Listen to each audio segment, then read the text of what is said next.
Jacques de Decker, une plume, une voix.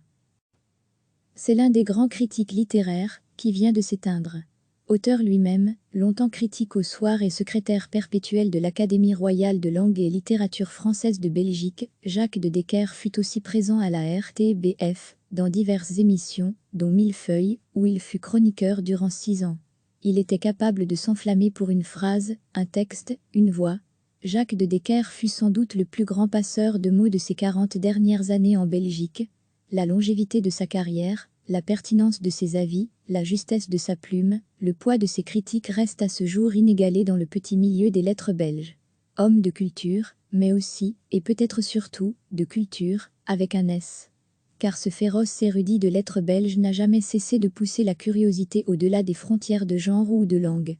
Traducteur, germaniste passionné, il défendait le français tout en se délectant de l'anglais, de l'allemand ou du néerlandais. Et pouvait aussi bien se passionner pour une pièce de théâtre que pour une nouvelle, pour une bande dessinée, que pour un grand roman picaresque médiéval. Brillait dans l'œil de Jacques de Decker, un mélange de malice et de séduction qui le rendait magnétique. Il savait captiver son auditoire, en l'élevant, en le tirant toujours vers le haut, vers la réflexion. Ce qu'il cherchait au fond, derrière le beau, c'était le sens de la vie. Et cette quête l'a mené à se pencher sur les mots des autres plus qu'à exercer sa propre plume. Il y a peu, la manière dont il s'est investi pour remettre en avant l'écrivain belge José-André Lacour en était un exemple frappant. Il avait précédé la réédition du Rire de Carin d'un texte vibrant en 2019, à la table ronde.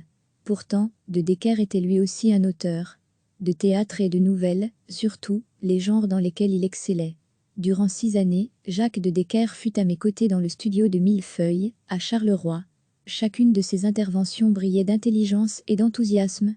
Je n'oublierai jamais son lyrisme à propos du premier roman de Tom Lanoye, traduit en français par Alain Van Krugtan, La langue de ma mère. Ni l'amour qu'il portait au style de Lydia Flem, Comment j'ai vidé la maison de mes parents, je me souviens de l'imperméable rouge, que je portais à mes 20 ans, ou à celui de Véronique Bergen, Caspar Rosé, Tous doivent être sauvés ou aucun, 2 romancières qu'il a largement contribué à faire entrer à l'Académie royale de langue et littérature française, dont il fut jusqu'il y a peu le secrétaire perpétuel. Une voix s'est éteinte, et avec elle, une page se tourne. Recevez chaque jeudi toute l'actualité de vos personnalités et émissions préférées. C'est l'un des grands critiques littéraires qui vient de s'éteindre.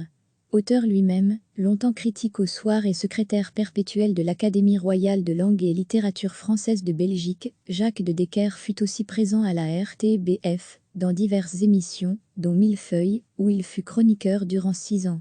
Il était capable de s'enflammer pour une phrase, un texte, une voix.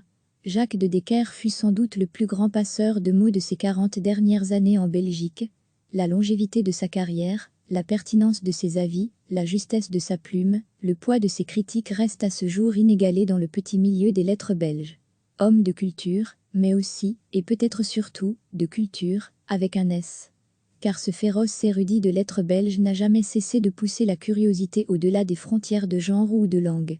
Traducteur, germaniste passionné, il défendait le français tout en se délectant de l'anglais, de l'allemand ou du néerlandais. Et pouvait aussi bien se passionner pour une pièce de théâtre que pour une nouvelle, pour une bande dessinée, que pour un grand roman picaresque médiéval.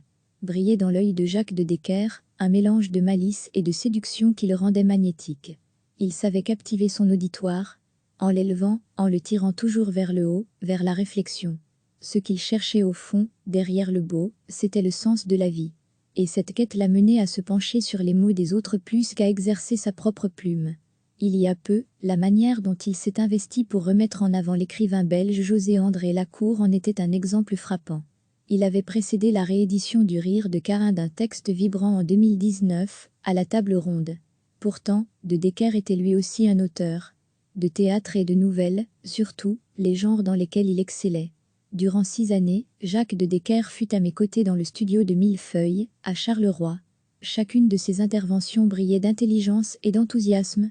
Je n'oublierai jamais son lyrisme à propos du premier roman de Tom Lanoye, traduit en français par Alain Van Krugtan, La langue de ma mère. Ni l'amour qu'il portait au style de Lydia Flem, Comment j'ai vidé la maison de mes parents, je me souviens de l'imperméable rouge, que je portais à mes 20 ans, ou à celui de Véronique Bergen, Caspar Osé, Tous doivent être sauvés ou aucun, deux romancières qu'il a largement contribué à faire entrer à l'Académie royale de langue et littérature française, dont il fut jusqu'il y a peu le secrétaire perpétuel. Une voix s'est éteinte, et avec elle, une page se tourne. Cliquez sur s'abonner pour recevoir les dernières nouvelles.